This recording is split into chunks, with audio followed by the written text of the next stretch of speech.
My mom wanted me to be a truck driver because that would mean I'd make $24,000 a year if I went to Truck Masters, and that would be twice what my father made. And she thought that would happen, but something inside of me said, I don't want to drive a truck. There's something else that matters more to me, and I decided I was not going to go for money instead of passion. And the rewards have been pretty amazingly better than being a truck driver. It's not bad being a truck driver, it's just not what I was after. And I look back, and one of the things that helped me was my original teacher, Jim Rohn, who's a personal development speaker. I went to hear when I was 17. He said something the first time I heard it, and he said, you know, it's really simple.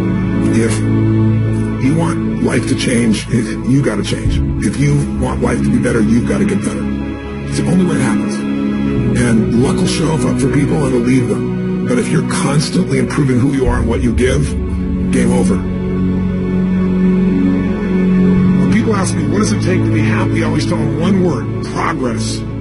Progress equals happiness. Even if you're not where you want to be yet, if you're on the road, if you're improving, if you're making progress, you're going to love it. You're going to feel alive.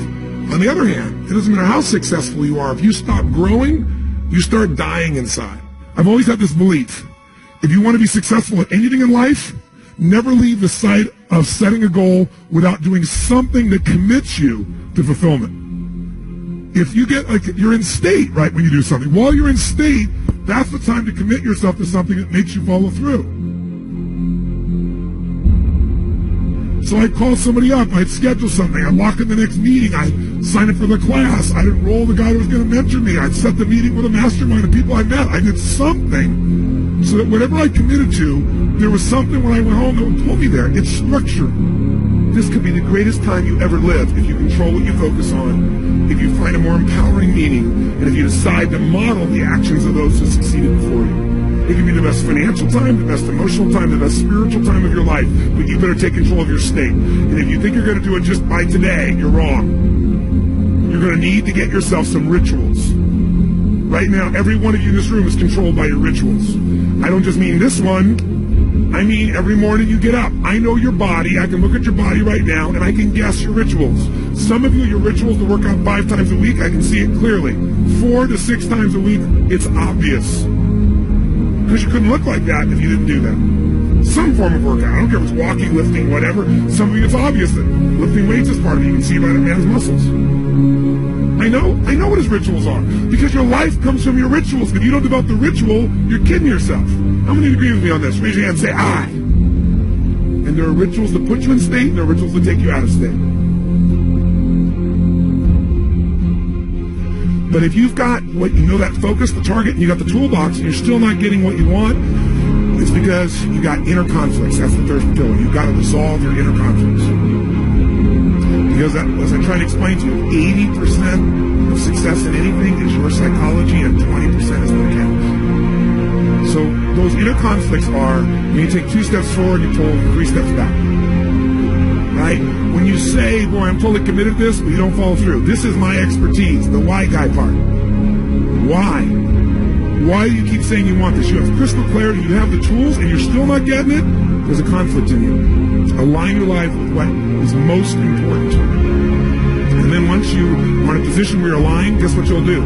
Take action. You won't have to work at it. When everything's in alignment, there's nothing pulling you away, boom, you go for it. Progress comes when you tell yourself the truth and you're able to feel the uncertainty and take action anyway. The thing that stops us all is fear. It's no surprise. Fear of failure, fear of rejection, fear of the unknown, fear of not looking good. And that fear we can translate into the simple thing of uncertainty.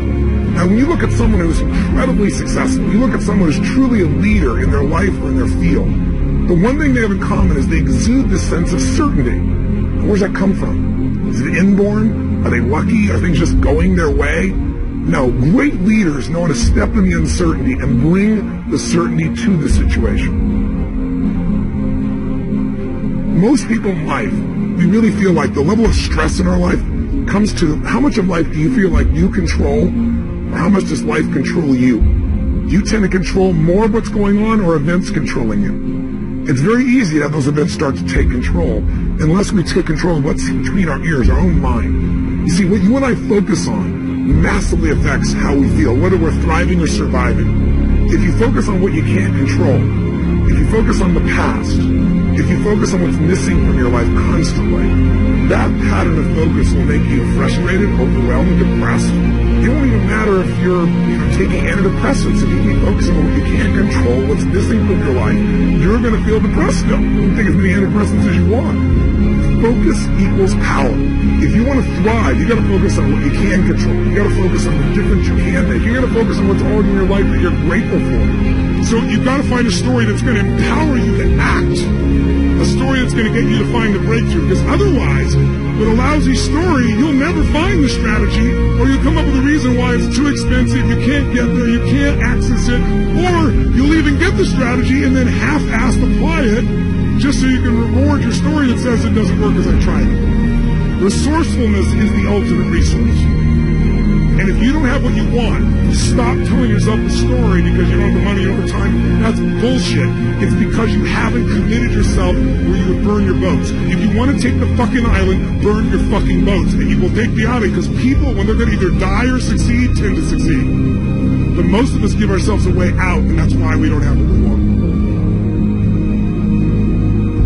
I was thinking about where this journey began for me, my desire to serve. Every day before I get on stage, I do this thing to lift myself into peak state, and then my last words are, use me, Lord. That's my prayer. And every day my goal is to be a blessing in people's lives.